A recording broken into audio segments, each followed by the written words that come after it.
now we're heading into Soho. We was very much a West End band really, the Pistols. Soho was our hangout really. The clubs, Louise's and stuff like that, and the Speakeasy, and Denmark Street was here where we used to rehearse. Our office was here. People seem to think we're more of a West London, Chelsea band, but it's not really. Soho was our manor, as it were, at the time, you know. Oh, in my day, I tell you, it's changed here. It really changed. Yeah, what's that? Yeah, look, Busty Charmer. Yeah, here we go. What's it do?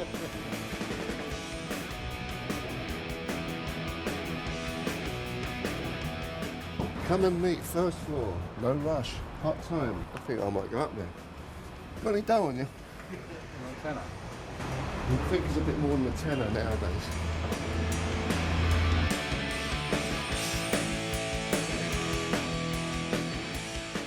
I know it's seedy now, but it was even worse then, really seedy, Soho. Much worse.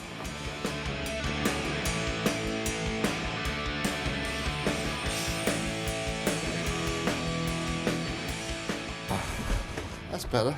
She was great. Well, No rush, hot time, brilliant. She made me wear a Johnny though. I wasn't thrilled about that. I couldn't contract any gonorrhea. These were the toilets where we used to hang out, ladies' ones of course, not the blokes. Surprised they're still open. Now we know where to come if we're dying for a piss. It's great down here, come down. Ugh, ugh. Load of dirty old men down there, a lot of cottaging going on.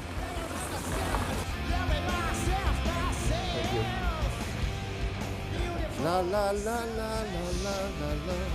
That means strong. Strong like bull. Want to go to Louise's? No, Louise's? Was that it? Or was that it? This was the famous Louise's club where we used to come and hang out. It was a lesbian bar where all the underground weirdos congregated way before the punk thing started, really. We went down there a lot and it was a fun little hangout. I think we used to think we was really decadent coming here and hanging out. It's the only place to come though. After we played at the Marquee or the 100 Club, we'd come back and have a late night drink here.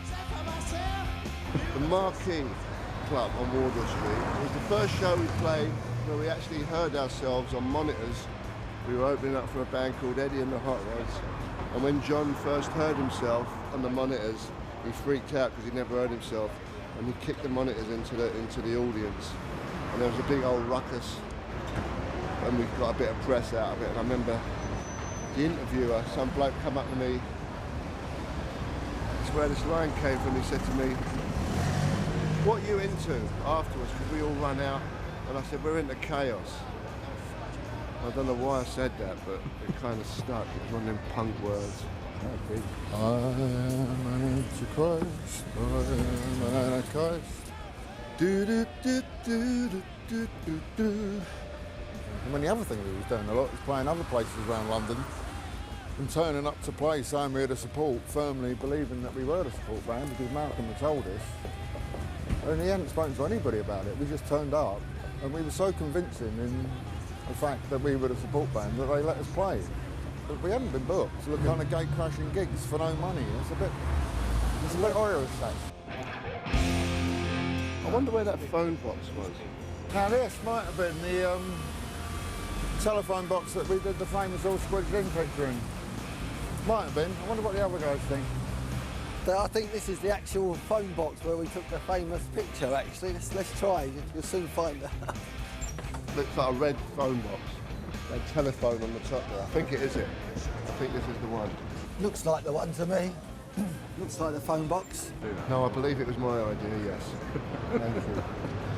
There's the GPO tower, post office tower, that's all, which was blown to bits by the IRA around that time, I believe, wasn't it? I like it though, it's a nice building. Where was the Notre Dame? Oh, it's down there. No, was it this one? Or was it the next one? It was down here, wasn't it? Do you know where the Notre Dame Hall is? Notre Dame Hall? Notre Dame Hall? Yeah. Paris. What? Paris. Party? Paris. In Paris. Oh, Paris. No, there was one here. The Sex Pistols did a show there. You ever heard of the Sex Pistols? Excuse me, leave my poor man out, alright? He's a What are you doing, you fucking shit house? filming my bald men. Fucking liberty with this geezer. Where's the Notre Dame Hall? Do you remember that place? Notre Dame Hall. It was round here. We did a show there. We did a gig. It's round here somewhere. Andy! Hey! Where's the Notre Dame Hall?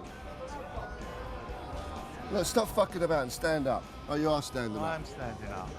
When you're smiling, when you're smiling, the whole world smiles with you. This is colossal, by the way.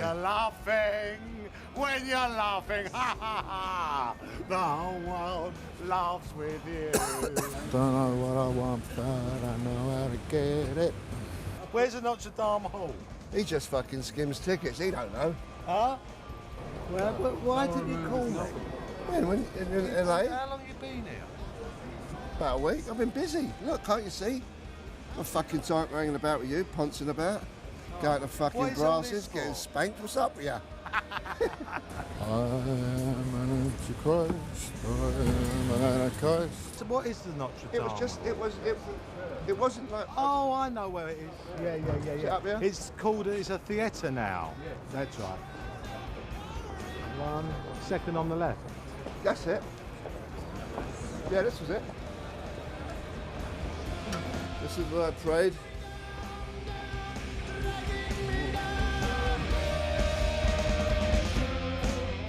And I think the entrance was down there.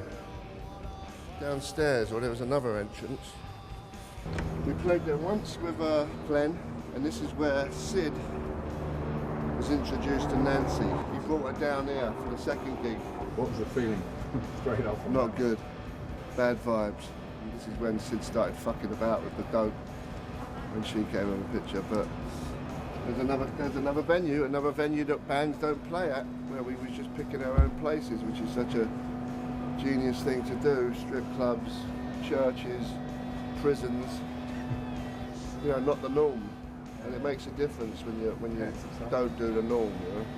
For all you youngsters out there. Now my car is over there. I got deputed to sell one of Steve's acquisition guitars one lunchtime, and I went in there and had a go at selling it in my own particular Glenn Matlock way.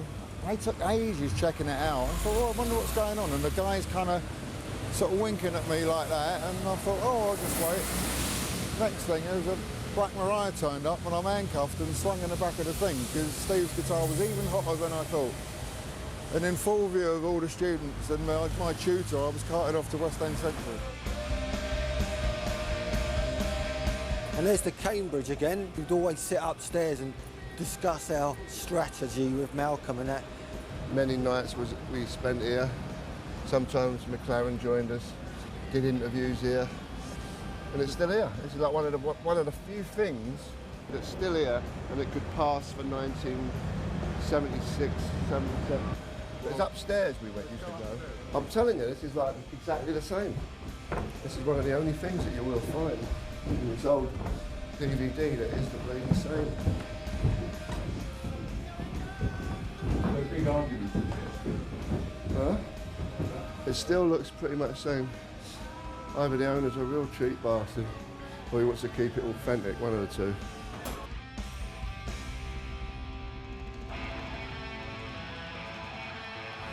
But I had a pretty good jukebox up there, and I did get the idea for one of our songs from one of the records on there. But I won't say which it is, you can work it out for yourselves.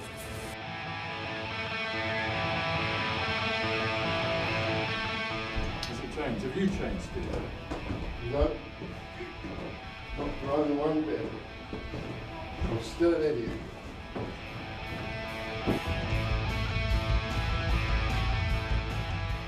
Was there a strip club around there called the El Paradiso? I ain't got a clue, mate.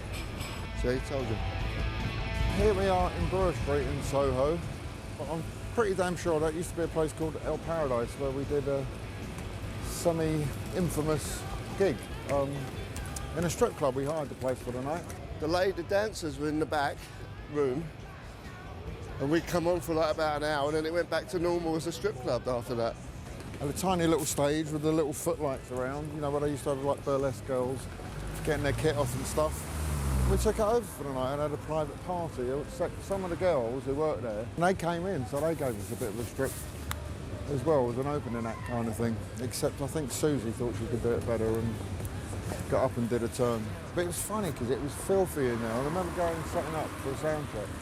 And us as a band went and bought some disinfectant and a broom and a bucket and just gave the place a big sluice around before we played. Let's have a look. Fully equipped schoolgirl secretary uniforms. See, the trouble is all these are fucking bogus pictures. Not one of them's a real picture, so you know full well that when you go to any one of these, none of them are going to be there. It's going to be some old fat old scrubber with a beer gut. You're definitely ain't going to get that when you show up, I'll tell you that. All right. Look, Agent Provocateur, their first shop, which is Vivian and Malcolm's kids own those places. Yeah, we're heading down now to Chinatown. No, I like them fucking three birds over Chinese. Gorgeous. Yeah, I like a bit of duck, a bit of Peking duck. Not them ones though. They look like they got fucking bird flu. What is that? It looks like a fucking an embryo of a fucking turkey. I wouldn't eat in this place. I can't help thinking that I'm fucking. This is like a Dickens fucking novel around here. Isn't it? It's like fucking Dickens. It doesn't have the skills we've got. You always think like a fucking bucket of piss is going to come flying out the window any second. You know, we were kind of Soho lads really, just knocking around. There was always some subterfuge of skullduggery going on around here. So it seemed quite a fitting place for us really.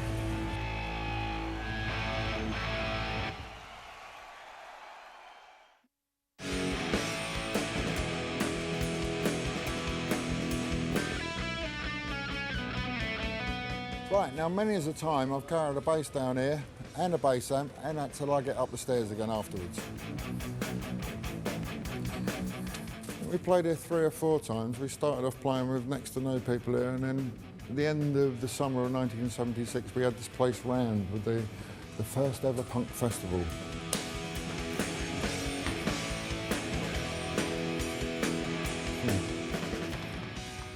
Well, this place doesn't change much. Where are we? I wonder if you can guess. 100. The 100 Club in London's Oxford Street. Let's hear the Sex Pistols, come on.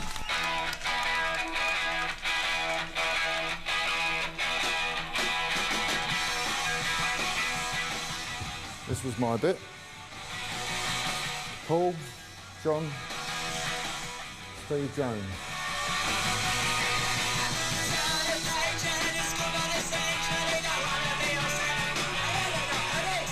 There used to be a nifty little Chinese restaurant there. Actually, you could order your food before you went on, and they'd have some egg foo young ready by the time you finished playing. But yeah, it was just a real good kind of homely club that was ideal for us to cut our teeth in. When we started playing, it was just a few mates. It was like my mates from art school. I think Sid was more like down the first gig. Some of his North London crowd.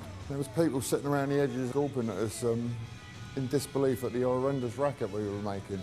But then it became packed quite quickly, and there was no room to dance. And I think because of that, that's when Sid invented the pogo. The pogo? Oh God, that. Because you could do it on the spot. And like I went down there one week and there were all these hippies like doing it, you know, just going boom, boom, boom, boom, boom, boom. You know, I just wanted to puke. I had this sick feeling of like embarrassment in my stomach, you know. It shows how gullible people are. Just asked Jeff, the man who runs the place, why there's no picture of Sex Pistols up, and he said there's a good reason for that. They've all been nicked. It's the 100 Club dressing room. Fantastic, isn't it? I'm sure there's these walls could talk. There you go. How the other half live. Denmark Street, oh, it's always been Tin Pan Alley, yeah, it used to call it. It's where all the old songwriters came. This is where you would come to buy all your sheet music, as it were. Here, beauty is created, for this is where music in all its forms is brought to the public. This is number 6 Denmark Street. I lived out the back. We got this rehearsal place, and it was a little room downstairs and a little place upstairs that we converted into like where I used to live. There's a picture of you on the wall. Is there? Oh, let's have a look. Well, that's lucky we run into you. Well, they've done it up. I always used to worry about coming. It was always dark and there was all a cellar with rats in there. And at night time we had no lights or anything. So we would always be weary about them, and they would be in the rehearsal room as well, all these rats, and they're running about all over the place. The Plague of London. That actually started at the end of the street in St Giles's. So we've had 2 plagues of London now. The real plague and then punk rock. So, so I used to live here with Steve at some stage. Not the best of flatmates, but he more likely says the same about me.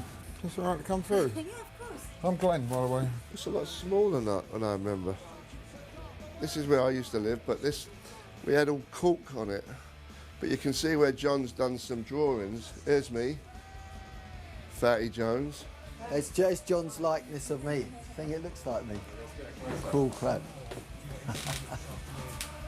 See, look, I'm not as fat as that. Not at all. I've lost a lot of weight. You had your teeth fixed as well. Yeah, and them. It's good that you kept all this. We just had it all done up. We thought we'll spend a bit of money on the place and flash it up because it was a right dump. And John came in and goes, I don't like it, it's all posh. So he started getting the marker out and we was all going, oh no, he's ruining it, you know. How you doing? Good one on Malcolm there. Holding the cash. Nanny Sponger, yeah. Was she ever in here? I don't remember now, she weren't allowed. That's Sid, it's a good likeness. What's he called him? Ego Sloshos. We had 2 beds set out there. My bed used to be here. Steve had a bed there which he shared with quite a few people. There, and I had a bed there that I shared with some. We used to have our own parties here. I won't tell you what went on. You can imagine. What is this now? What is this place? No, Agnes B, the fashion designer. Got any free clothes? This is where we really kind of took it seriously. It was just great having a base, you know, and somewhere to leave the gear set up. And we used to turn up here every day of the week. You know, so if there was half an idea floating around, we was in a position to do something about it and at least find out if it was a rotten idea. This down here, that's where we used to rehearse.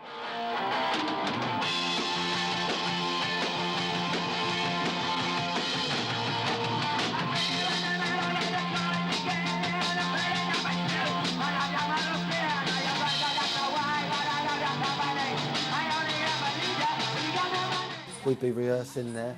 Drums would be set up there with the amps and PA, and John would be sitting in the corner scribbling away.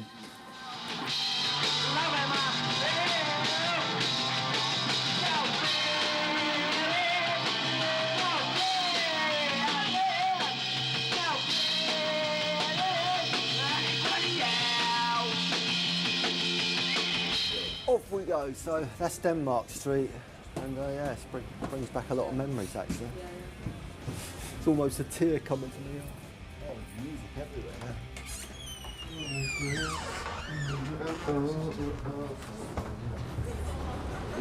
everywhere. Back out into the real world.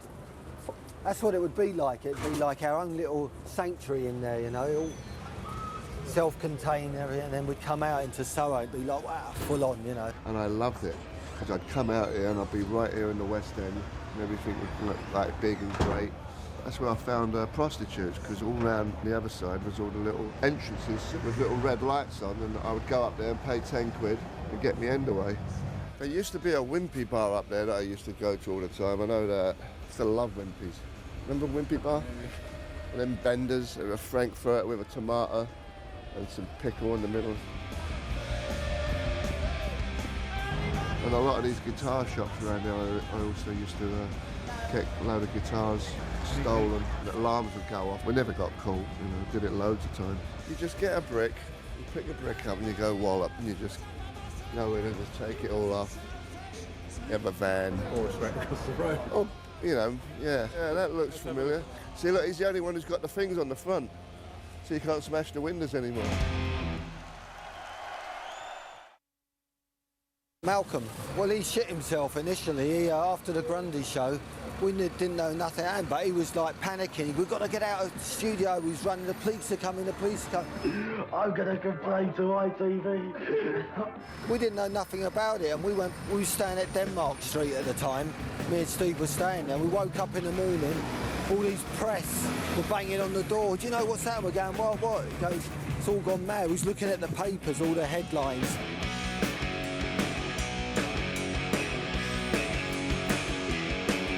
The filth and the fury.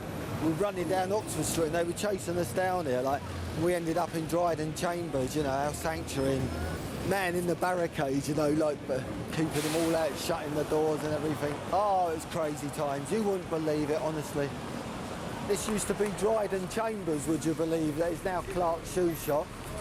And this is where the office used to be, and Malcolm's, and everyone knew this is where the Sex Pistols offices were. You used to get some Teds hanging about outside waiting to bash up any punky-looking people who came in the door, so you had to be careful when you was coming down here. And this is where Sid shot his famous little bit in the rock and roll swindle where he's selling all his mugs and everything in the doorway here. Who else wants something? Come on if you want something, you cunt. They might ruin my hairdo. Who wants some safety pins? Want a mug? I'd love to have fucked the Queen when she was younger. You know what action men are, don't you? What we got? Soldiers, they kill people. Anything else going free? No, there's nothing left. You can all go home now.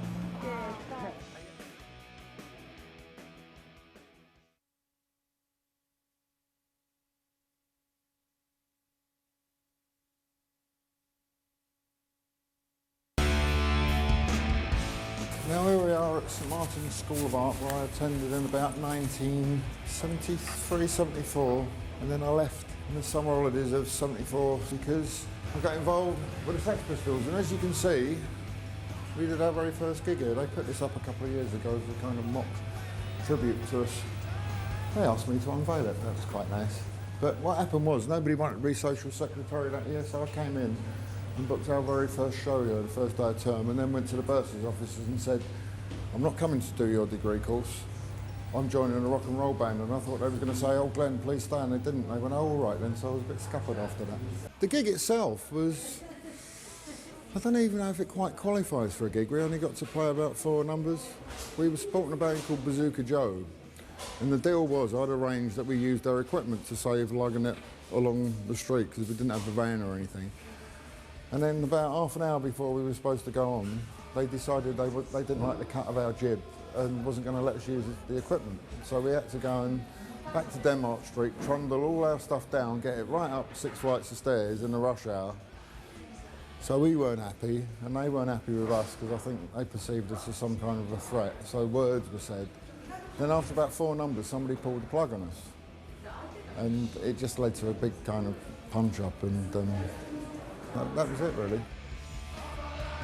Who's that there? That's me. Someone had told you while you were hanging around on your quaalude That there was going to be a book here of us? No, I wouldn't have believed them, to be honest with you. Did you know it was going to be big when you carried the gear over the road? What was going to be big, the band? I had no concept. No idea. It was exciting, I knew that. Shepherd's Bush still looks as dingy as it always has done, so it hasn't changed that much. It's a shithole. Now aloe vera down here, so it has gone a bit upmarket, I guess. Just a few more turbans than there used to be, that's all. Is that not political correctness?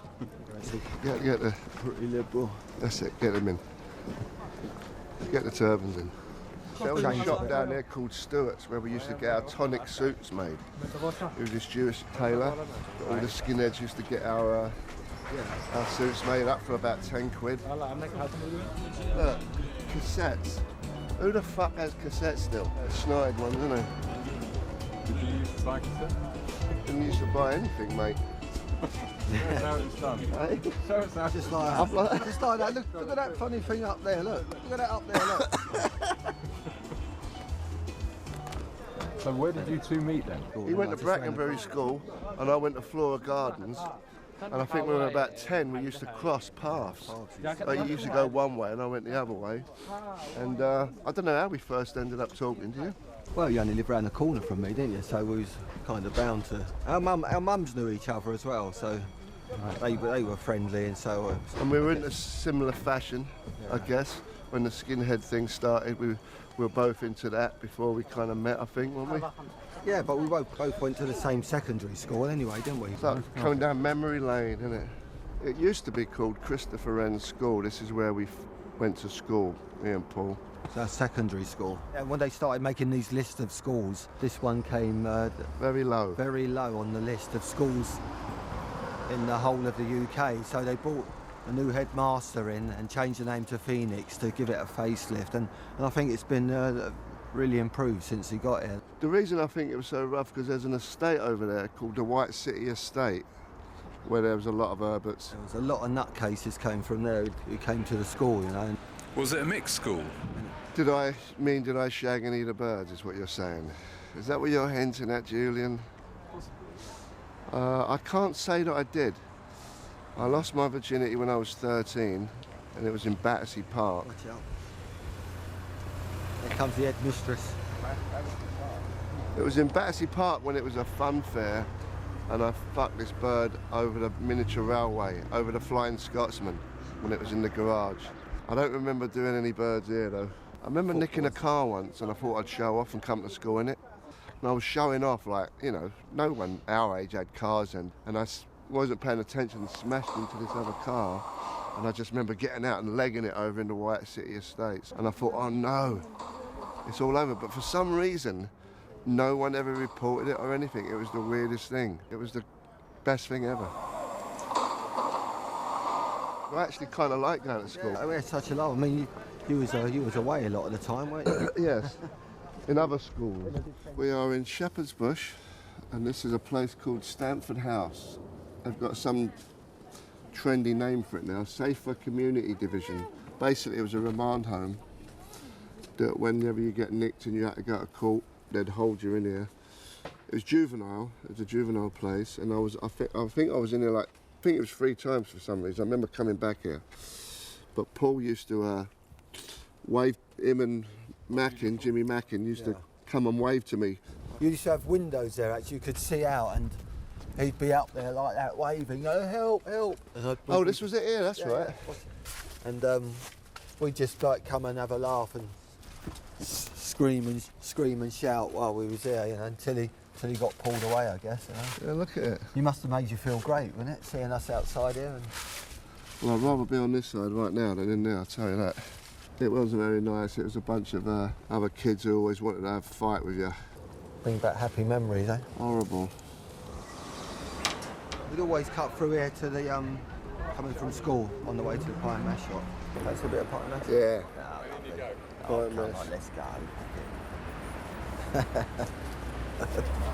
Morning. Morning, what can I get you? Double pie and mash, please. What are you having? Pie, double mash for me, yeah. 1 pie. Yeah. You having peas with it? Oh, yeah. Look at that. Never been a fish and chip people, have we? Really? Yeah, never. Fish and chips wasn't our thing.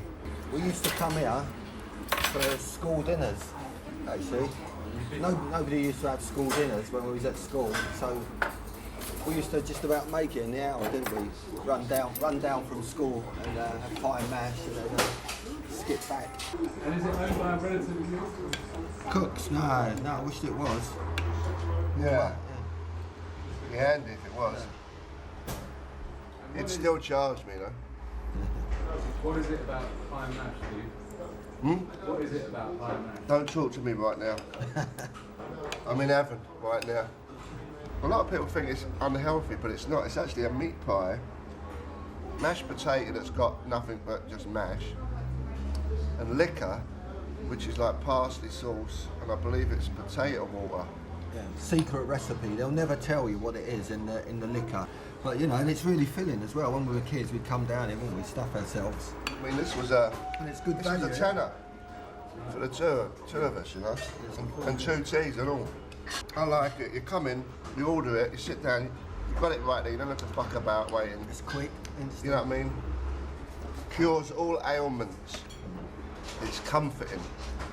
There's no other word for it. It's really good covering, but especially on winter days like these. It's always boiling hot, isn't it? Also, you've got to put loads of vinegar on it. That's a big part of it too. And salt. And pepper. And white pepper. Whenever I come here and have pie and mash, my glands always, my fucking head gets like a fucking melon. I don't know if it's something in the pie and mash, I don't know if it's the vinegar, but I think I'm allergic to something. But I don't care looking like a cunt. As long as I get that taste. Oh, I love it. This is the only thing I'd miss about London. Living in Los Angeles is pie and mash. If I was Bill Gates, I would uproot one of these places and just move it over there and the people and just put them on a retainer just for there all the time. You know the most pies I had in one day? It was 8 pies. That was the last time I was here, like 5 years ago. Who ate all the pies? Well, it's like when English people go to Los Angeles. They're in the sun 24 hours a day. And what it's like for me when I come back here, all I want to do is eat pie and mash because I know I'm not going to have it much longer. You know what I mean? Yeah. Take your plates over like the boys. Take your plate over? Thank you. See ya. So there you go. That's your pie and mash for you. We used to go down King's Road, get plastered on the weekend, and we always used to get a cab back to this one spot. Stop here. Stop here. Stop. Pull in here, sir, cab driver, and then what happens? We'd make out we're getting our money out, we'd be fighting around. We'd get out the cab. We'd always leave one person there saying he's paying. Yeah, he's paying. He's paying. We'd fill about with the money. And then wallop down that fucking, that little alley, and they couldn't come after you, because you're in a cab. Go! And we'd be giggling our asses off like we are now, wouldn't we? That would be it. Worked every time. Is that your missus? Oh, it is as well. Right. Yeah. We never got caught. I mean, we used to do this near enough every weekend for like 2 or 3 years. Goldhook Road station here, where we used to bunk over the turnstiles.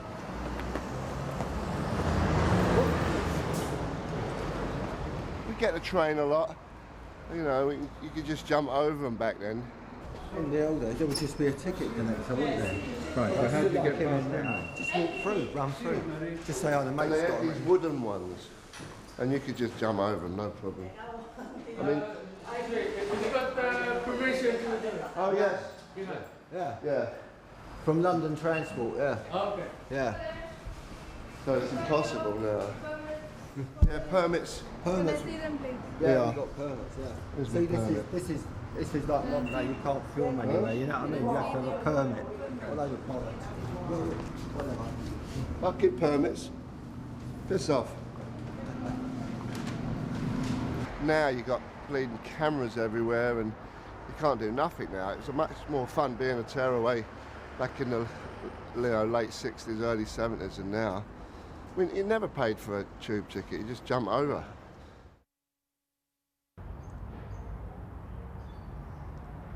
So this is Carthew Road, where I grew up as a young kid. Steve lived just round the corner, actually, and that's how we met. And this is where we used to hang out all round these roads and get up to all sorts of things, and which is now kind of all quite nice and middle classy. Back then it was a bit more rougher. The majority of the houses now are private. They were mainly council houses, and everyone's bought them since then, and so it's gone up market, as they would say, and then they call it the Brackenbury Village. We all moved around, everyone moved around. Steve ended up, John, moving to LA and stuff like that, and I ended up moving all around London, but ended up moving back round here eventually, so I still kind of live and got roots in the area, as it were. A lot more kids about then, or less cars. It was empty, the roads were empty, and kids would play in the streets and stuff like that. And there's my mate Prince. Hello. Oh, there he is. Get him on camera. There's the street alley cat. He's still here. This used to be the local bakers, actually. I used to get up at 6, 5 in the morning, come up here and do a baker's round, just delivering to all the local shops and delis and stuff at 3 in the morning. On a bike? Yeah, on a bike, on one of those Hovis bikes. Used to like all the bread used to fall out all over the place. But I used to love the fresh rolls in the morning, like ham and cheese rolls. The smell of freshly baked bread and stuff was fantastic. And also there used to be a newsagent's here. I used to do a paper around there for a little while as well, all jobs like that. So I was always working, trying to earn money and stuff, even when, you know, since we was little kids and that.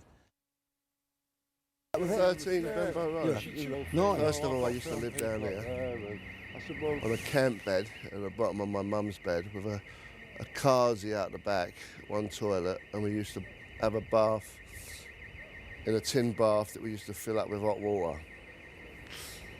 And then I think we moved up there to that first floor for about a year. My parents were on a waiting list to get a council flat, and we finally got one in Battersea, so we had to move everything to Battersea, but I didn't want to change schools because all my mates were still there. So it was a real trek in the morning, getting a bus and a train and a bus and a train just to get the... It was a drag, really. I didn't want to move to Battersea. I didn't like it over there at all. But this was a real shithole. As far as the flat was way better. At least I had my own bedroom. Here I was always on the couch or on a camp bed. So, but when you don't know any better, it's all right, you know. There was a coal cellar down there that I used to put tons of Nick gear, like tons of it, like guitars and saxophones and bicycles. It was like Pandora's box down there. What about your parents? Little treasure chest, huh? Did your parents know about it? They didn't really know, to be honest with you. No one went in there, in these coal cellars. No one used them back then for coal or nothing. I'm glad I'm not living here anymore, I'll tell you that. I'm glad I'm living in Beverly Hills, thank you. This is number 50 Hemlock Road. And this is where Wally Nightingale used to live, right here. That bedroom there was where all the magic started. Wally had one of my stolen guitars and we was learning Faces songs. He thought he was Ronnie Wood. He was delusional, by the way. We used to sunbathe out the back. His parents were very liberal and let us do what we want to do. It's weird being here, actually. It seems like 1,000 years ago. It's the strangest feeling. In a tiny little fucking bedroom. Well, at least he had a bedroom. I didn't even have a fucking bedroom. All right. See ya.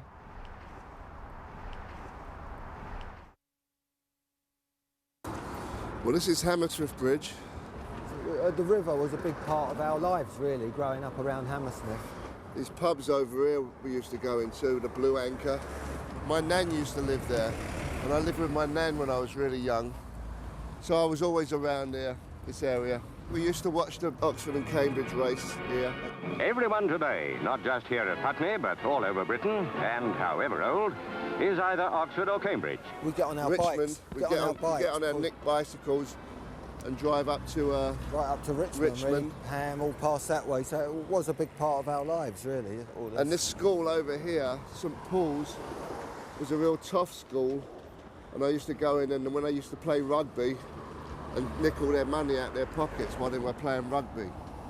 Took from the rich, kept for myself. In the background is the Queen's Wharf, but that's the building where we used to rehearse when Wally was in the band, and that's where his dad used to have a contract there with Lee Electrics or something. And we had the use of there to rehearse there for about, how long was we there? Like, seemed like forever, like months, when it's 6 months. Oh, well, over a year, I think. John never came in. Yeah, before John joined the band. It was just me, Wally, Glenn, Paul. Nick Kent came down and jammed in there once. Had all the equipment, the bar, the rehearsal room, the parties. Just had to learn to play then. So.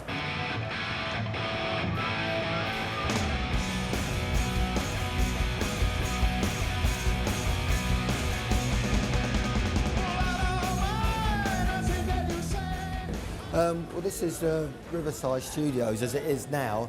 This is where we used to rehearse. We're going into the main studio where I think It's one of the rooms where we used to rehearse. Oh, it's changed a bit, yeah. It was actually a lot bigger than this room. Yeah. They completely changed it in this whole place. There was no one in here. It was kind of derelict, but it wasn't smashed up. It was still pristine, but it was way bigger than this. Just one big room then, wasn't it? And we had the running of the whole Soundproof. place. No one would use it but us. We had Did You Know Wrong, and another one called Scarface, and I think that was about it as far as originals. And I remember we used to do Small Faces. What else did we do? Faces songs. Didn't we do Miss Judy? Yeah, anything really. We was just messing around at the time, learning to play basically, you know, and just learning our instruments, so we'd just whack along to anything. And we did one show as the line-up in here at Salter's Cafe, which was down King's Road, and there was a party upstairs, and we actually played that as me singing, Wally on guitar, Paul on drums and Glenn on bass. I think we did about 3 or 4 songs. That was the only ever time we played with Wally in the band. Yeah. What was the name of that night? I don't think it was the Sex Pistols. Maybe it was the Strand or something. We didn't really have a name then. Yeah. It might have been Cutie Jones and the Sex Pistols. I'm not sure. But it was a disaster. I know that. You know, I didn't really like the singing part. That front end thing is not me. You know, and that's when we got Malcolm came down a few times. We just had to make a decision. You know, get rid of Wally, sling me on guitar. We had to leave the place because his dad was running it, you know, and that's when we went on as a free piece. We had it all. We had it all. All apart from an audience. It was all too cushy though, wasn't it? Yes. That's when we auditioned for a singer. We needed to shift gears.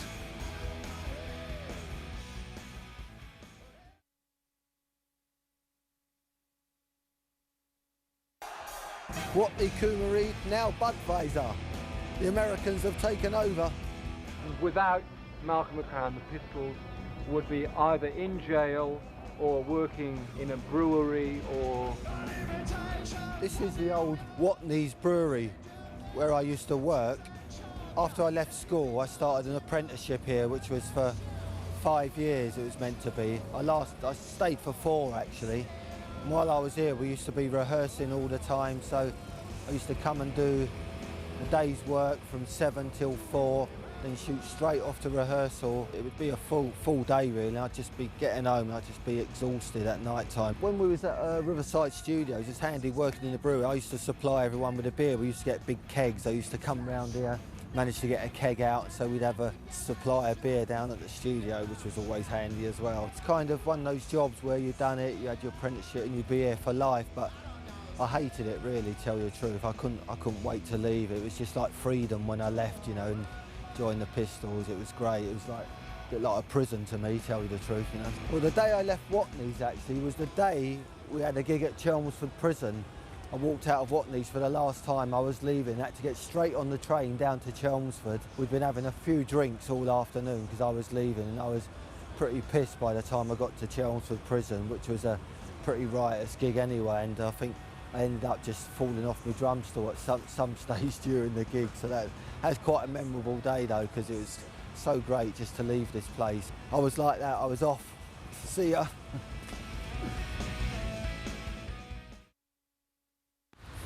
Well, here we are outside of where I lived up from when I was born till about, I was about 16, 17. Number 18, Ravensworth Road. It didn't have stone cladding back then, I must point out. We had a little bit more taste than that. We actually lived upstairs. We had a tin bath, which we kept on a nail out the back in the garden. But it was hardly a middle-class enclave around here, as you can see. Number 28, my nan lived, and my uncle lived just there. And so there was a real community thing. Well, the bloke who lived there, he was the local coalman. And instead of parking his car here, he used to park his horse and cart, and then the horse would spend the night over there.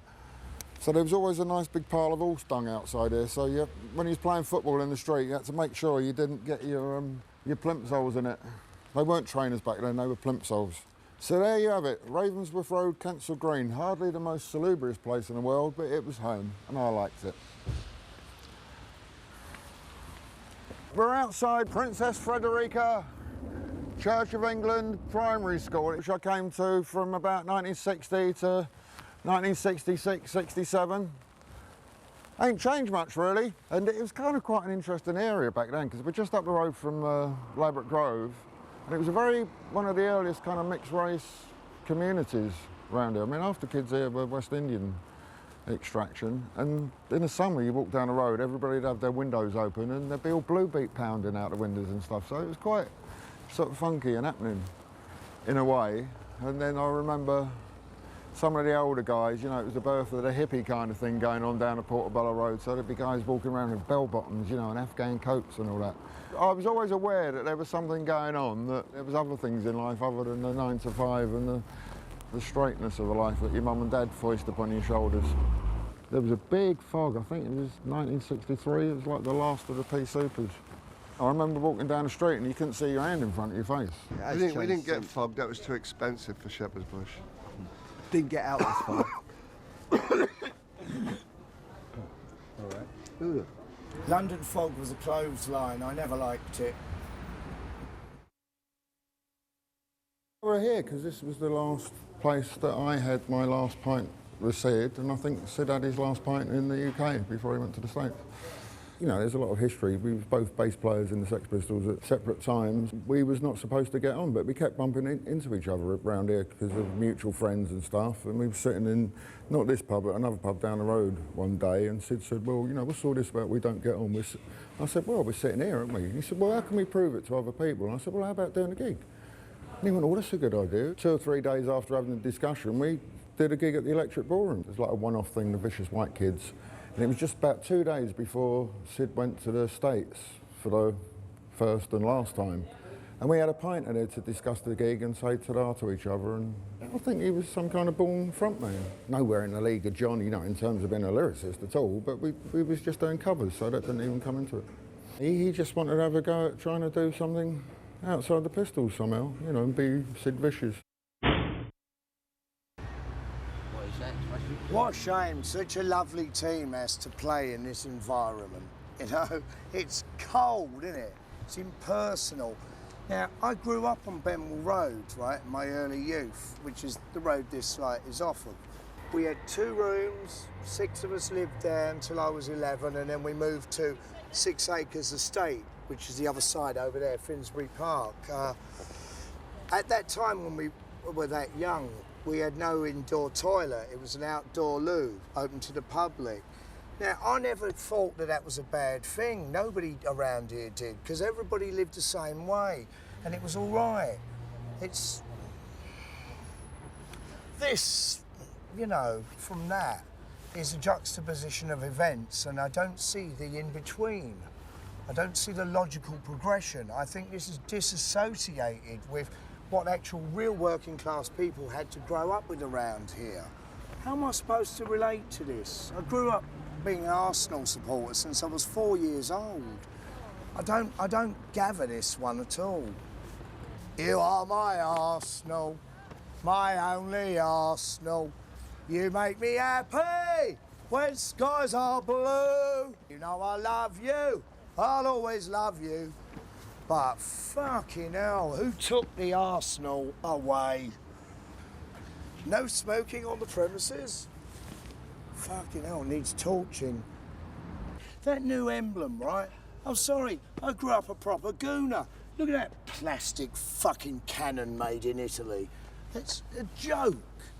That's sad. You have let me down, you fucking bastards. I grew up supporting you, and I get that. The fucking thing's facing the wrong way. Your locals, right? Yeah. What is this now? What have they done to Arsenal? Made it good, better, bigger. Made it good and big and better? Yeah. No, don't be daft. Yeah, of course. You Don't hybrid. be selling us old folk down the river. Oh, Mr. Lydon, peace and love. I grew up on this road. Is it? I'm just down there, from down there.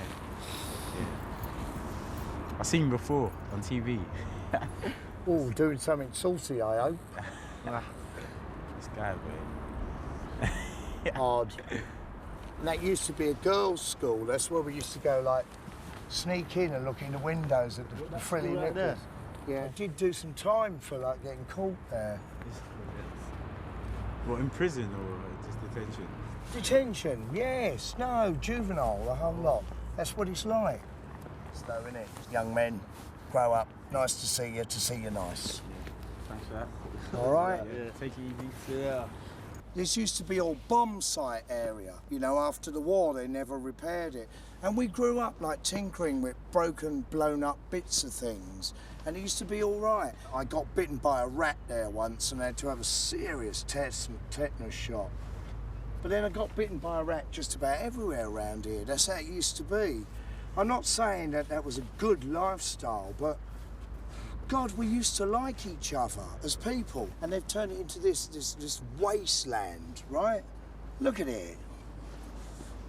Where'd I go to school? I'd go up this road here, and then I'd go across to a place called Eden Grove, which was a torture chamber run by nuns, right? And Catholic religion is a vicious, bad-minded piece of work, let me tell you.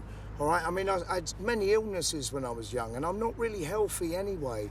But those nuns, because I was left-handed, right, it was seriously bad news. You can't help when you grow up whether you're left or right-handed, but to be constantly hit on the knuckles with a ruler because it was a sign of the devil to write with your left hand, that teaches you something, doesn't it? Adults are fucked. You're all fucked. The country's fucked. And nobody fucked me.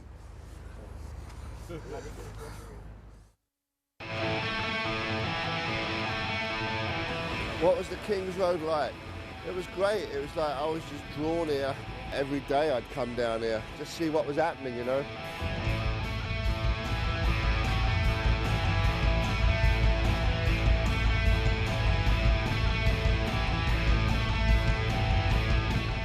And just wanted to hang out. Wanted to be famous, I suppose. Get me out of that world that I was brought up in.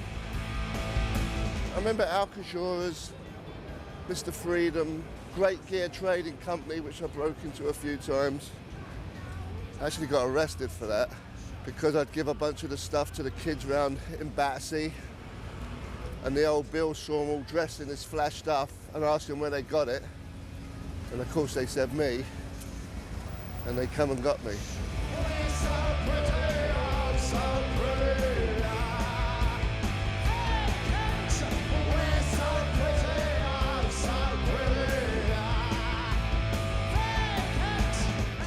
Was there a secret to shoplifting? There wasn't a secret.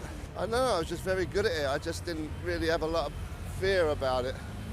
You just get a feel for it, you know? This is Granny Takes a Trip. This was a place with Gene Carell. He was the bloke who had the one long nail where he used to do coke with. It was the easiest place to steal clothes on the King's Road because they was always, the blokes who owned it were always in the back shooting dope and falling asleep. It made it easy pickings. But nice blokes. Sorry I nicked all your club up. Now it's some shithole. Well, I came down here. It was never really clear what it was called. Everybody knew it was Let It Rock, but the sign outside said too fast to live, too young to die. So I came down here looking for a pair of creepers and just dug the place so much. I said, do you need anybody to work here? And the guy who was in here, it wasn't Malcolm at the time, he said, well, as it happens, I'm leaving. Give Malcolm a call, Malcolm Claren. I got a job, that was it. Everything changed. I mean, I realised that working here was my exit from the straight world. I didn't quite know what it would lead to, but I worked here for about a year and these guys started coming in. And I remember coming down here in this place at the time, I think it was called Let It Rock, and they had like a couch and a jukebox. And it was like a place where you could kind of just hang out. And it was my job to kind of stop them nicking things, I think, really. And it was Steve and Paul, and there was another guy called Wally and a couple of other blokes who hung around. Oh, I'd always nick out of it, yeah. Even when the band was going, we'd always just take stuff out of it. But it didn't matter, did it, really? They were trying to chat up Malcolm to manage him for some reason. I don't know why, because they didn't really have a proper band then. They just thought they did. Although they had, courtesy of Steve Jones, they had all the equipment to do it. And I overheard them talking one day, sort of about here somewhere. The layout was slightly different. Their bass player never turned up. He wasn't taking it seriously enough, and it was Paul's brother-in-law, Del. So I piped up and I said, well, I'm learning bass, you know, I'll come and have a play with you. And they said, well, come down. So that's what I did, and next thing I was in. And that's when I became friends with Malcolm, and I used to drive him around to all the tailor shops because he couldn't drive in Viv's Mini. So this was a regular haunt, and this is actually where it all started. We was then looking for a singer, because originally Steve had been the singer. He was like poor man's Tom Jones, really. Cutie Jones, yeah, and his Sex Pistols. Somebody had seen him and said, look out for this guy, John Lydon, Johnny Rotten. John had green hair and the safety pins. He had the safety pins going way before Viv, and I'd always see him in here, and Sid used to march up and down here too. So when John came in, we met him in the Roebuck after the shop had shut. I opened up the shop and there was an old Bellamy jukebox in the corner here, and John auditioned about here doing Alice Cooper's 18. You know, it was weird. We was rehearsing by ourselves for months before that, and all of a sudden we auditioned this guy who's like taking the piss. But there was something about the way he did it that we thought we'd give him a shot. Hello, I'm a cheeky chappie. London's great. I knew when I saw it, he was something special, you know. Malcolm McLaren, boo, you fucking bastard. The rest is history, as they say.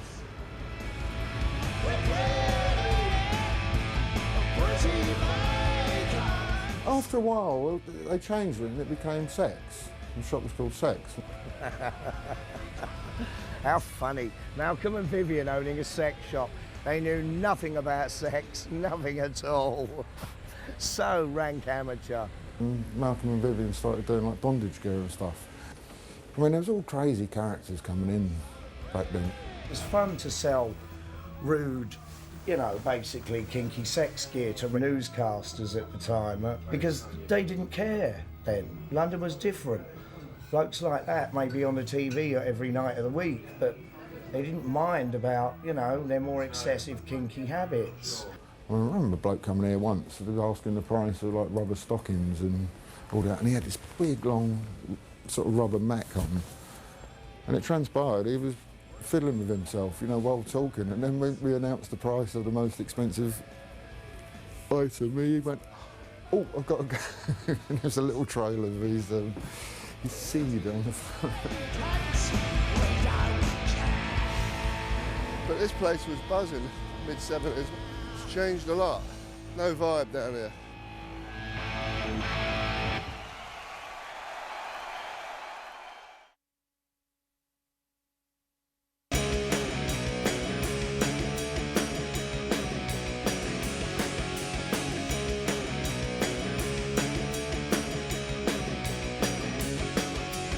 That was a blast I heard the other day. In the upper graves where troops all lie. Life is fun and I wish you were here. And out of postcards and those hell dear. Allah, oh my Allah,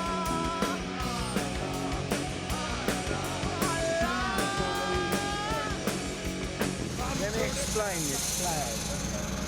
Denton was a very good friend of mine, right?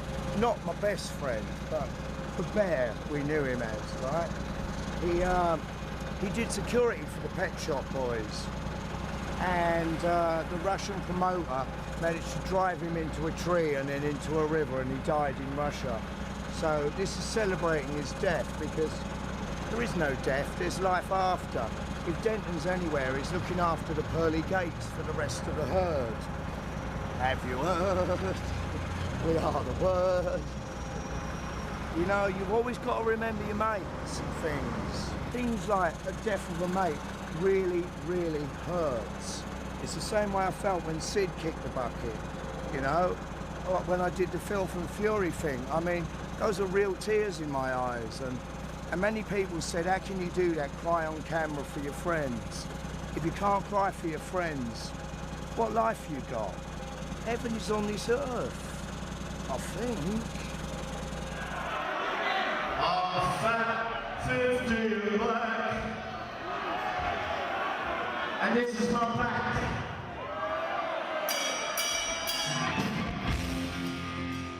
I've just got back from a little bit of pheasant shooting. So Johnny went grouse hunting on his first Sex Pistol gig. That's typical me, just driving around London. I spotted it in a window in the shop and went, I like that. That's traditional English. Yes, I fancied a brace of peasants. Didn't I have to deal with, like, you know, the press here?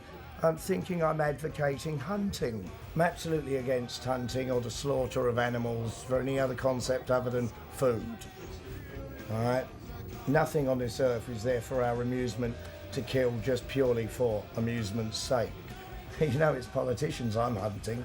Duck, rabbit, shoot! He does take it out on you doing gigs like that with me because it's 100%. The songs I do, I care about what I say. I don't want to come across wrong, but I suppose in the modern world now, anyone who has an opinion is going to come across wrong. That's how it's all been changed and altered. We've had all three thoughts stolen off us, but it'll come back again. There's always the nippers out there paying attention. I love punk. Right. Hate video games, superheroes, hate them. Punk. Well done, nippers.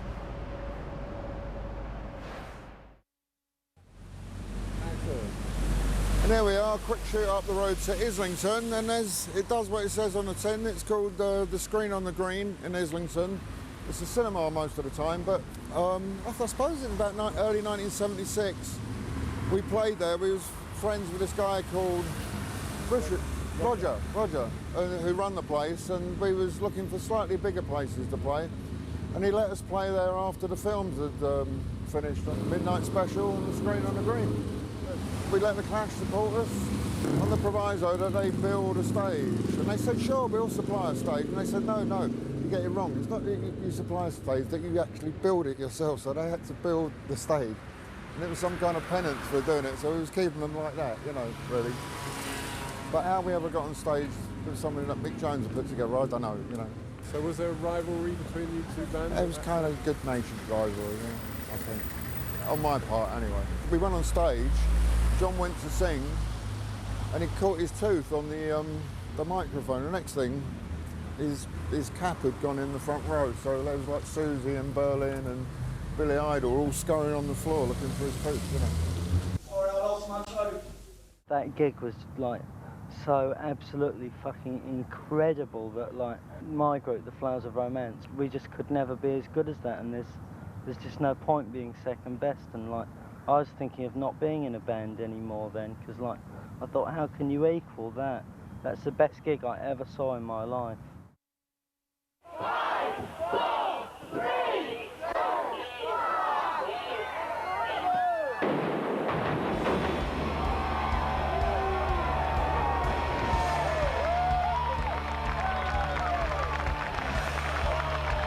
Johnny Rotten's going to take a bus trip through London for your dubious pleasure.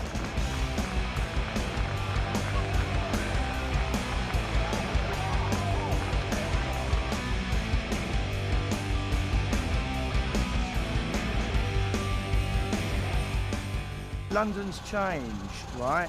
There's a movement here architecturally that's destroying our history and not giving us any opportunity for a part in our future.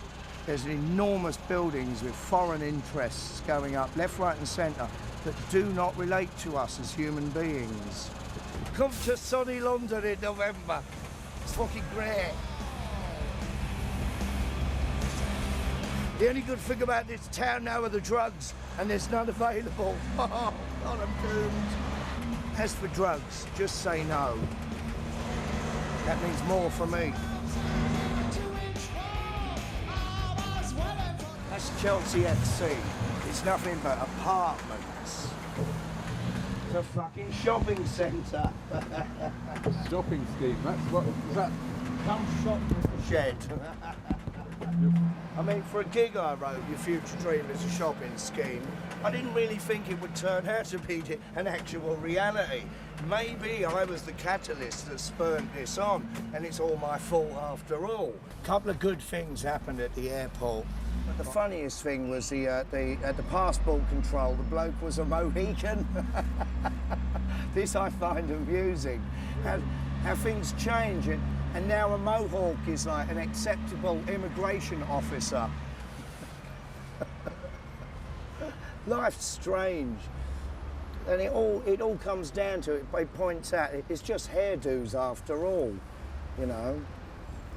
And that's why, like, there's an alleged punk or whatever, and we're supposed to wear an outfit or a kit that, you know, declared yourself as a punk. No, that's not what punk is at all, right? No uniforms, or all uniforms, but no rules. Accept the whole world. I'm Johnny Rotten and I love the Bee Gees. Not much, though. This is King's Road, right? Northerners would come down to see Chelsea and they'd come along the King's Road thinking, Corby, oh, so grand, oh, we'll see the swanky clothes shops. And all it was Malcolm and Vivian in their fishnet tights selling bleeding rubber tea hoses. Coming up is the beautiful sex shop of Malcolm McLaren and Vivian Westwood. It is currently called the World's End. And believe me, that's where the world ends. Boo, you fucking bastard. I used to live in the road over Gunter Grove until they turned it into a lorry freeway.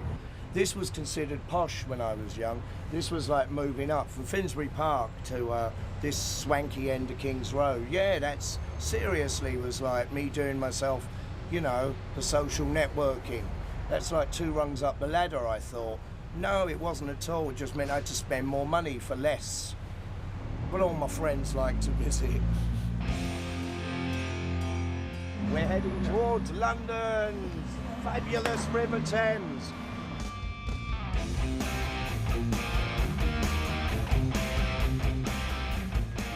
This is it, the River Thames.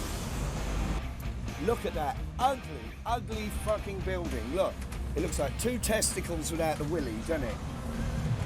Great. The only good thing there is the barges on the mudbank. There used to be a hell of a load of drug dealers that lived on these barges here. You know, it's not for me to cast aspersions about that sort of thing, but there used to be some good wild parties there, but that was 30, 40 years ago. Hello, poor people! It was a kind of a turning point from when I came up to this side of town, because the swinging 60s had like just about died a death, right? But everyone wouldn't give up their long hair and their Rod Stewart perms. And there I was at my bright green carrot top. And it was a clash of culture. And I was seen as an outsider from, you know, that filthy part of North London. What am I doing up here, you oik? It used to be a laugh hanging out with Sid and the debutantes at the same time. It was incongruous, but it worked. More coffee, Vicar? Yes. I'd like 2 lines of cocaine with that, please. And here on the left is Battersea Park, just across the River Thames. It's a wonderful scenic route. Battersea Power Station. Beautiful building, made famous by Pink Floyd. I think I preferred it when the pig was flying over the top. The best thing about it, and my dad would say this, is the cranes outside, because my dad's a crane driver. He would like that. Is that MI5? Those boys know all about me. For years and years and years, I couldn't get visas to live anywhere else but England because they wouldn't shut the file on me, and it made life very, very difficult. It's only last year I got a proper visa to stay in the US, and now that I've got that, I'm not sure I want to stay there. I think I liked the aggravation. But it's bizarre how a chap like me, I mean, I've done no wrong to anyone. I just spoke a few, like, home truths, and that kept an open file on me like I'm some kind of terrorist suspect. It's really compromising for me to say I love London, because I'm looking around. I don't know what it is I love at all. It must be just the people. I don't think I could have written the songs I wrote unless it was in direct relationship to human beings. You know, you can't just think up anarchy in the UK one morning over coffee. It's about struggling through the market at 6 a.m, you know, for a bit of cack. Upper Street Market, lovely place.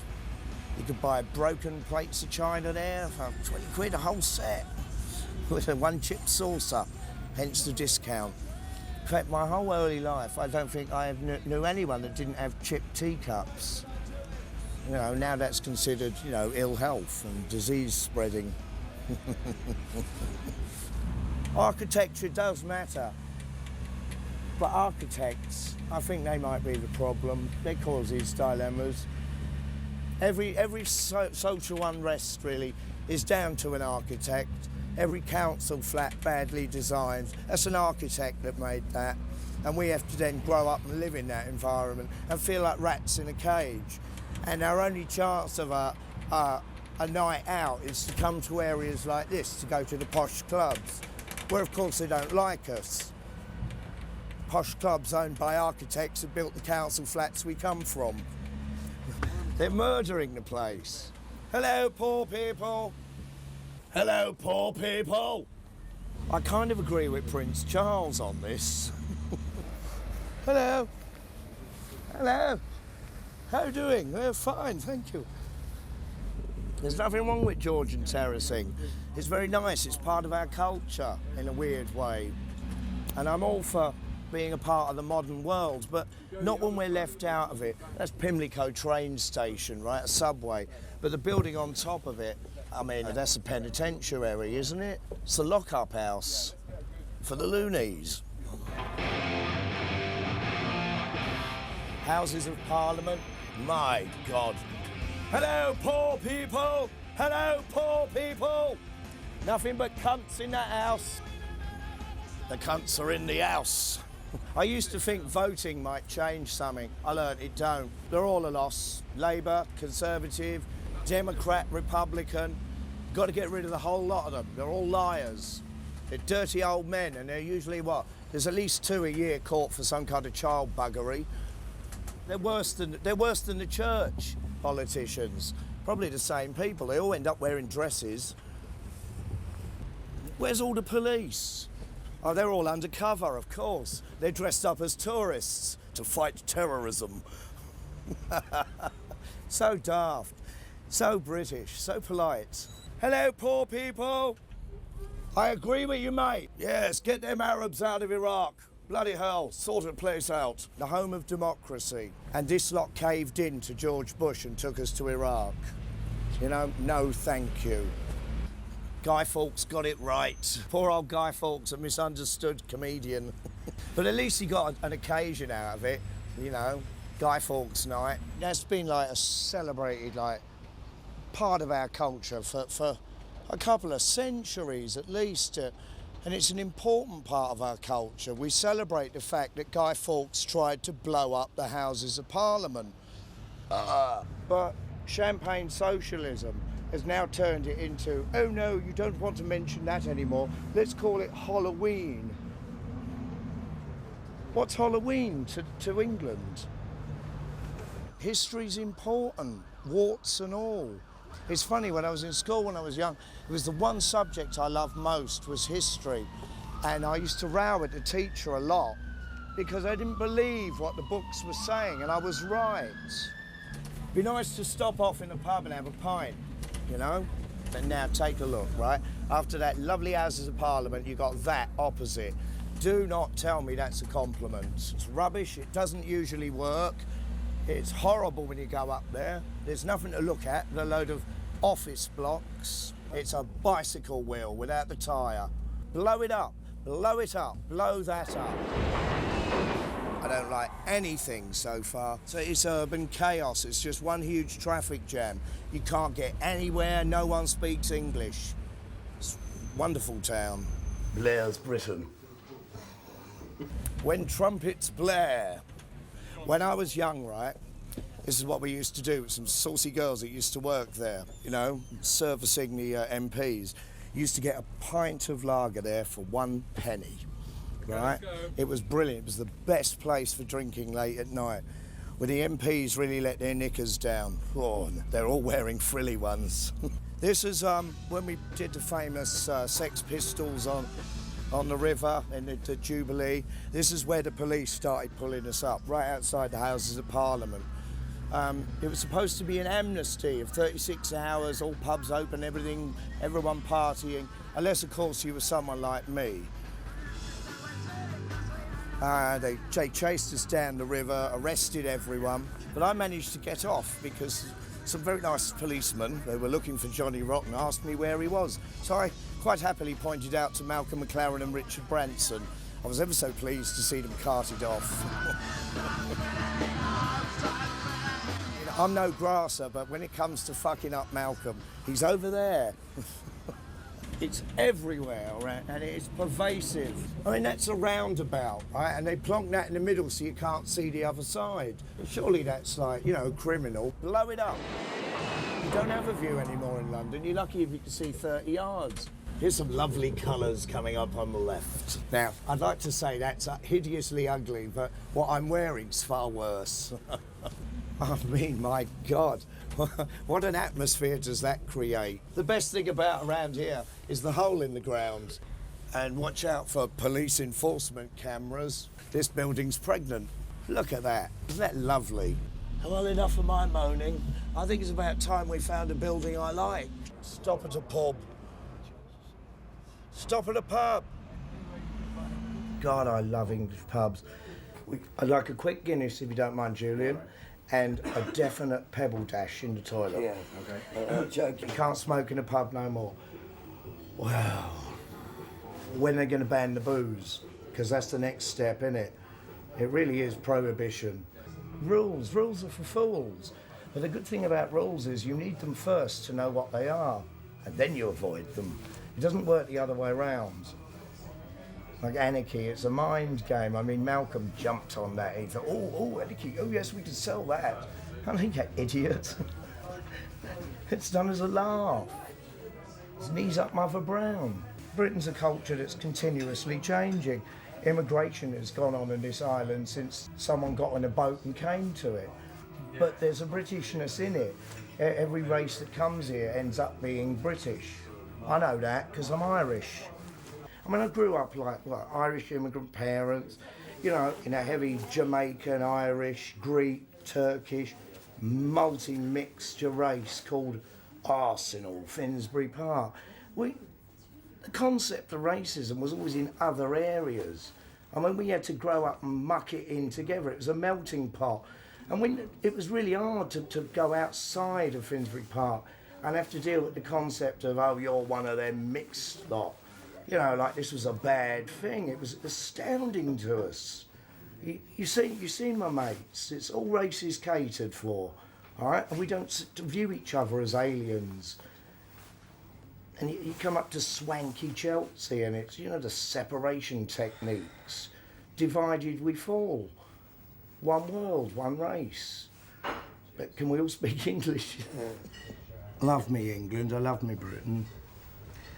Not too many folks here still do. Shame, innit?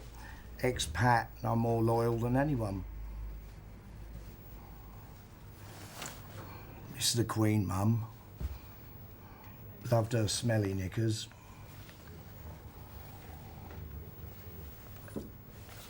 Now you may add your insults. I ain't got none. That's what England's become, fags outside. Well, maybe that's the right choice. This is what being an anarchist gets you. Hello. God bless. How's the cricket? Good for a laugh. Any chance of England winning anything? That meant no. As you can see, I'm still as popular as ever. Everybody wants to sit next to me. 30 years of fame doesn't do you any good at all. It's consistently trying to rob you of your real personality. This is like midday, and we're in a dodgy pub in a dodgy area, and I don't know anyone around, and they're all shy. It amazes me. I mean, I grew up well known as a shy bloke in London, and now I find I'm not shy at all. They've all become what I thought I was. You know, anarchy in the UK was a desperate cry for attention.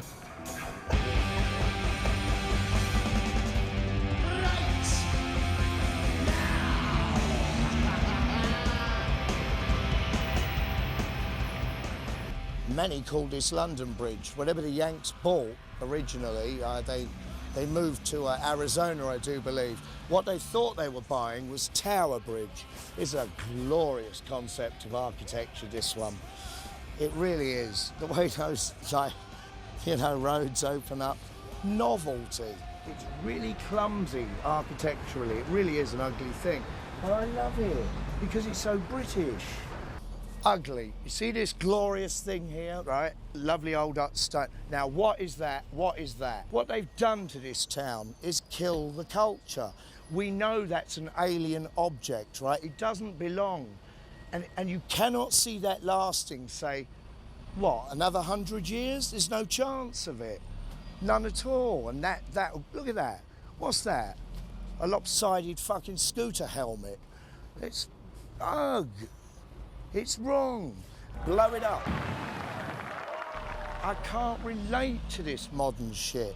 I don't think anyone in the world can. It's corporations telling us that we don't count anymore, that they own our world and we merely exist at their pleasure. There'll always be an England. There will, you know, there will always be an England. Hello, London, how the fuck are ya? Hello, Polish workers. Welcome to Blighty. The drinks are on me. Now, down there, right, Isle of Dogs that way, you know, where the ships used to unload here, and they turned the Isle of Dogs, which was an incredibly hardcore working class area, into yuppie apartments. But you know what? You can't take the working class out of it. It doesn't matter what they turn it into. The Isle of Dogs will always be our kind of people. The Tower of London, a fantastic old structure. There, but for the grace of God, I'm not locked up in tradition and history, as opposed to this glass thing opposite, right? And the excuse for this building is, oh, the glasswork reflects the traditions and at the same time represents the modernity of the future.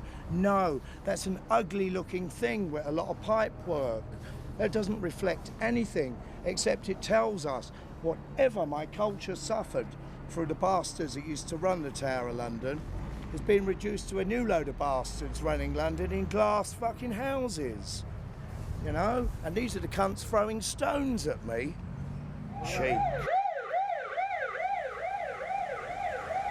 Oh, they're playing my music. It's my favourite rave tune. Oh, many a night I spent dancing to that tune.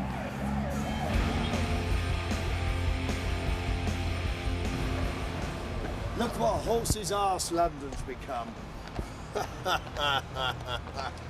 Get off the road, you crazy fool! Officer, do you have a licence for that horse? See his muggy little face? You know, oh, those London bobbies, they're tough.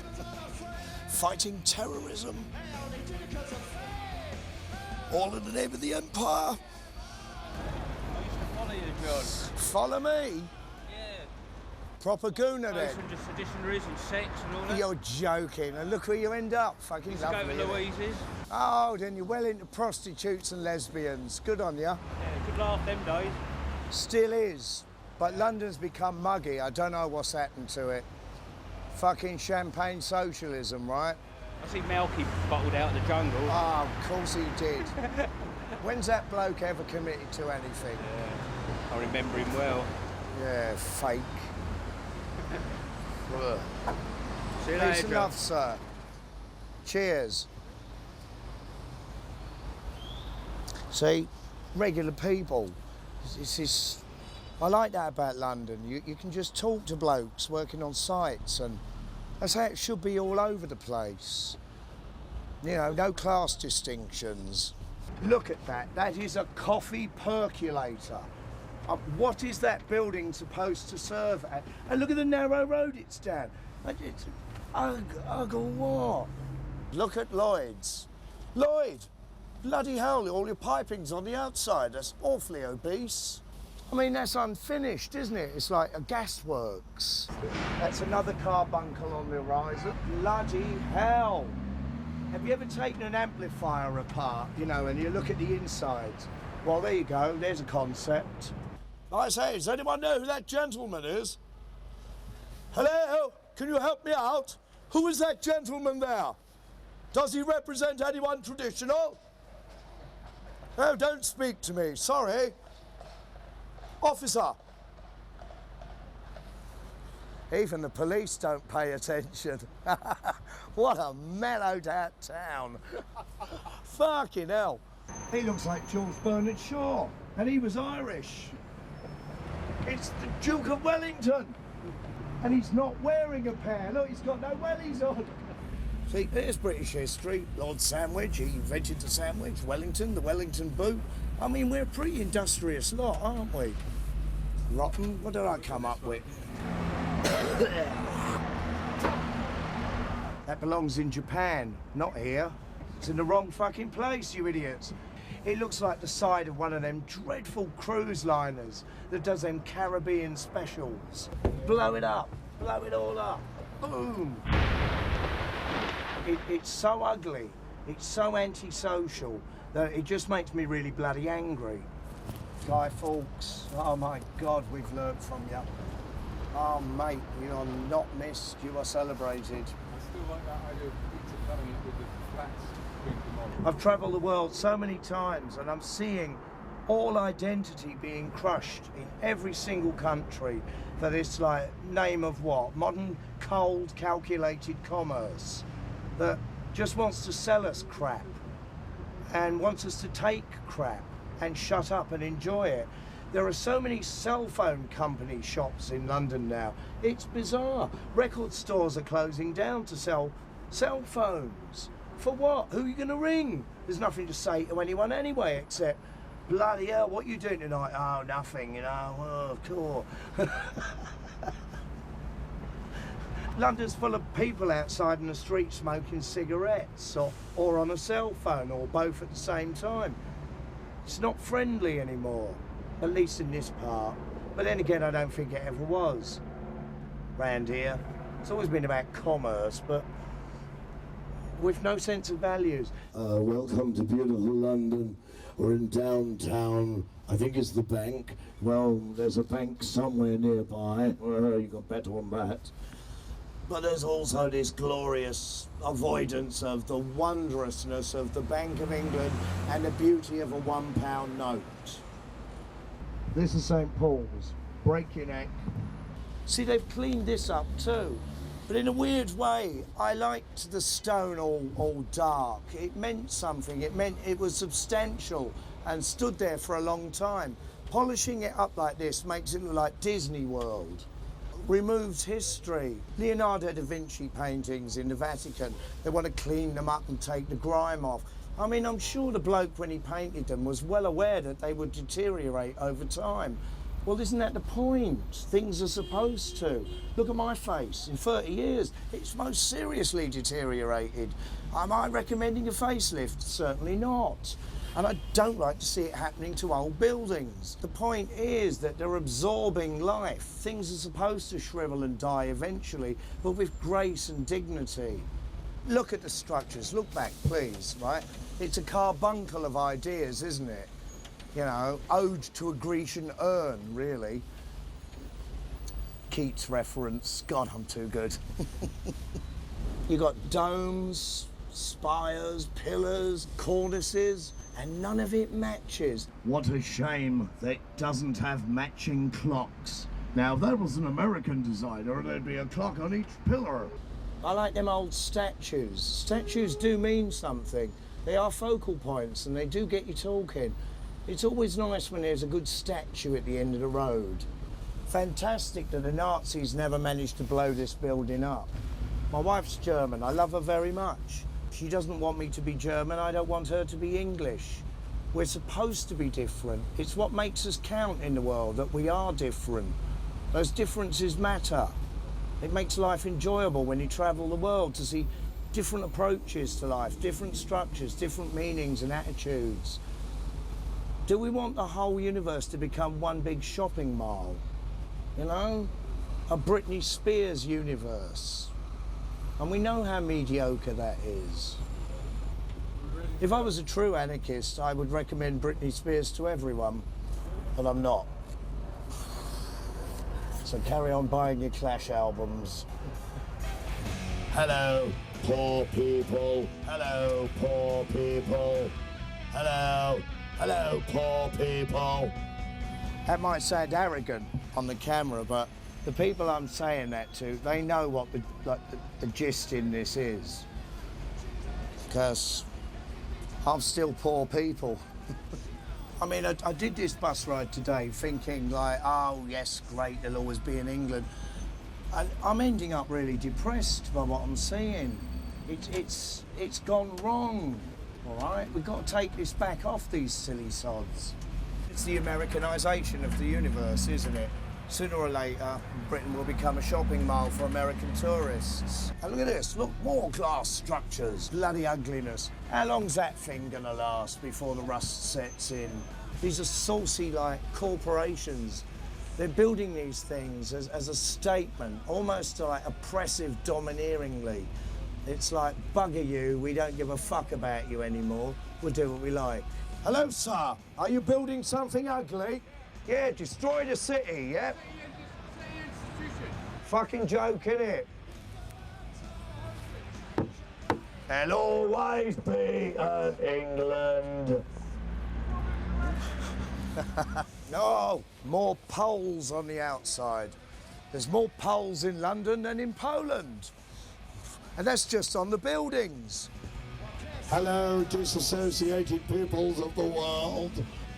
Isn't London a lovely town? Hello, indifferent yuppies. Everybody bored? Well, you made it this way, not me. I'm now a tourist, and I'm unamused. You fucking wankers. What have you done to London, cunts? Has anybody seen a cockney lately? Huh, I've heard they're an endangered species.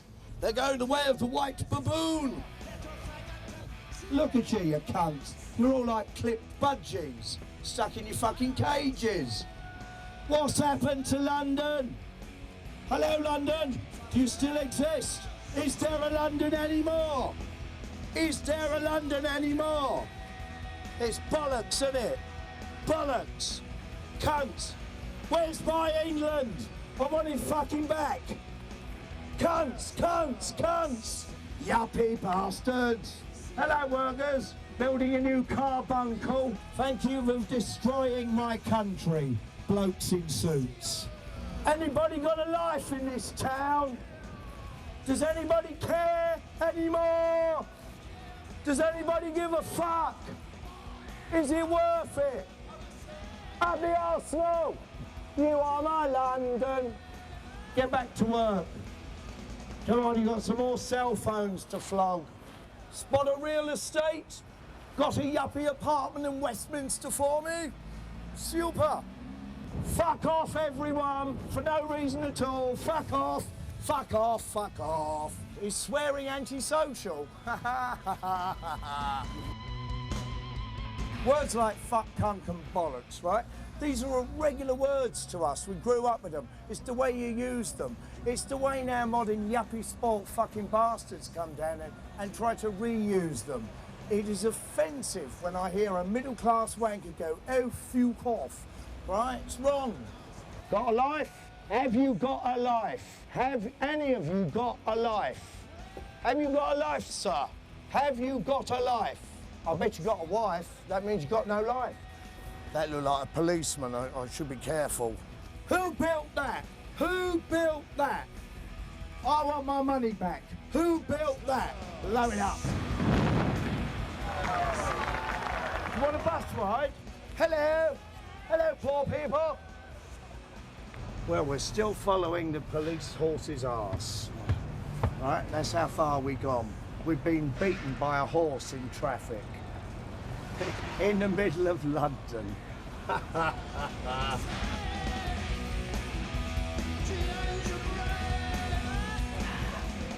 It's all right, London, though, really, isn't it? You know, where else can you moan like this?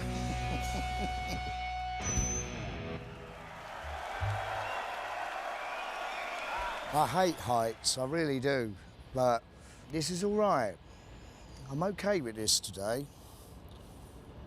because I haven't seen London from this point of view except in an aeroplane. I can see trees and greenery way off in the background and the hills. So you still get a sense that this was once a country full of human beings. You know, a major city like London, full of history. And what does it really look like? Not a lot, mate, not a lot. Mugged out of our own country. It's a shame, right? Centre of London, and it's a bicycle wheel that stands out, all right? I don't know how many times I can moan about that ugliness, but I'm right. You know I'm right. It'd be nice to think I was an anachronism of the past. We had a future here that was worthy of talking about, but my God, I got it right. 30 years ago, I was bang on the money what they were going to do to this place, and they've done it, and no one stopped it. They've murdered the town. It's hideous. God, I never thought when I was young I'd say Manchester was more pretty than London. Even Scousland. Don't let the sun go down on me. It's nice, that, isn't it? It's nice. It's the only thing they can't take away from you, really, is the sun, but you have to be like 500 feet in the air to see it, because London's now so overbuilt, we're really lucky that we can see a sunset, because no one else in this town can. The sun is setting, and so am I. Peace. Off.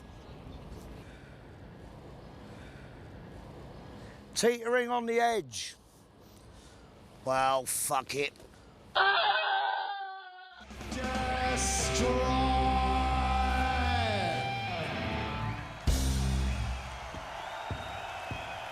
Thank you. There is no place like